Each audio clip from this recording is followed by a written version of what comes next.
one point, traders have dumped net bullish bets at the fastest pace in 5 months. So what's behind this? Are people just bored of gold, Peter? Well, look, the stock market is going up. Everybody is optimistic. Everybody wants to get in on the action.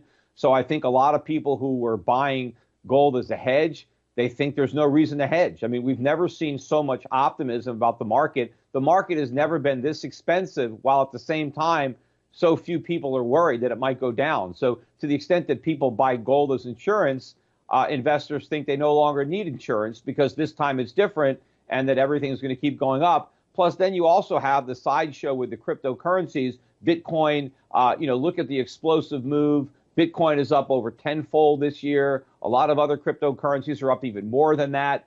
So to the extent that people think that Bitcoin is digital gold, which it's not, but to the extent that people think that, and so that some money that might otherwise buy real gold is buying this fool's gold instead, then that is taking away some of the demand for gold. But, I do think that once gold really starts to go up, it could end up being the pin that pricks the Bitcoin bubble. Because I think when people who have been buying digital gold decide that they want the real thing, because now the real thing is going up and they have a lot of paper profits in digital gold, they're going to try to make the switch. And that's impossible. I mean, it's possible for a small amount of money to get out of Bitcoin, but there's no way a significant amount could get out without imploding the entire market. There are people who think that maybe gold and Bitcoin move together. They don't. They're more negatively correlated. And so if you're in Bitcoin, the last thing you want to see is a big move up in the price of gold, because that could be the pin that pricks your bubble. Well, I just want to dig a little deeper here. I'm happy you brought this up because people just love pitting gold versus Bitcoin. I know you've even taken part in debates debating exactly this. So what's your greatest argument in gold's favor when people compare it to Bitcoin? Well, I mean, gold is a real element. Right? Gold is a tangible commodity that has unique properties that other commodities don't have, that other metals don't have. And so gold has been valued throughout human history. And it was valued as a luxury good, as a valuable metal long before money was invented. But once people came up with the idea of money, gold was the perfect commodity to use as money. But Bitcoin was invented less than a decade ago. And prior to its introduction as a cryptocurrency, it had no value whatsoever. I mean, nobody used Bitcoins for anything. And in fact, nobody can use them for anything today. They don't have a real world value. The only thing that you can do with a Bitcoin is give it to somebody else or sell it to somebody else who thinks the price is going to rise, right? So that is the value. It's not a store of value like gold is, because Bitcoin has no inherent value to store. It's a speculative asset that people are hoarding because other people are buying it.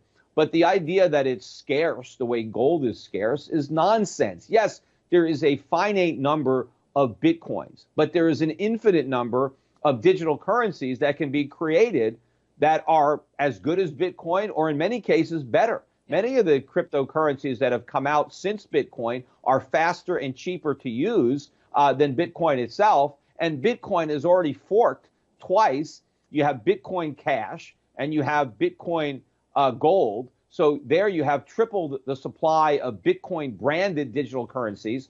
There is an unlimited number of forks that you can take. So they can be spinning off all sorts of Bitcoins into the future. There is no limit to the number of other cryptocurrencies that can be created. So that, that you can saturate the world with supply. See, right now, the demand for cryptocurrencies seems to be growing faster than the supply because so many of the people that own them are hoarding them.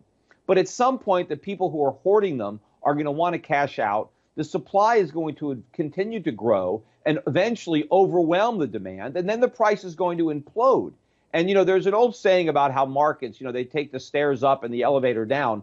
Well, Bitcoin and other cryptocurrencies, they took a rocket ship up. So if they're going to go down faster than they went up, and markets always go down faster than they go up. I mean, this thing is going to implode. And so the people who don't get out in advance are just going to get trapped in this thing. because when it goes down, I mean, this thing could fall 80 or 90% in one day. Well, I have a feeling this debate will continue in 2018. Just to wrap now, Peter, you said you expect higher gold prices. We tend to see a January bounce for gold and the mining stocks. But do you have a certain outlook what prices we can expect when we start the new year? Well, look, I think the price is going higher. There's no way to know exactly how much higher, how soon. But a lot of it depends on, the markets and the traders figuring things out. I mean, once people really come to terms with reality on the true state of the U.S. economy and what the future direction of Fed policy is going to be, there's going to be a mass exit from dollars and a scramble to buy gold. And, there's not a lot of gold available for sale. And if a lot of the big pension funds and portfolio managers decide that they just want to have a small allocation to gold as opposed to no allocation at all, I mean, you're going to see the highs from 2011, that 1900. We're going to go through that like a hot knife through butter. Peter Schiff, Bureau Pacific Capital, thank you so much for joining us today, and happy holidays. Same to you.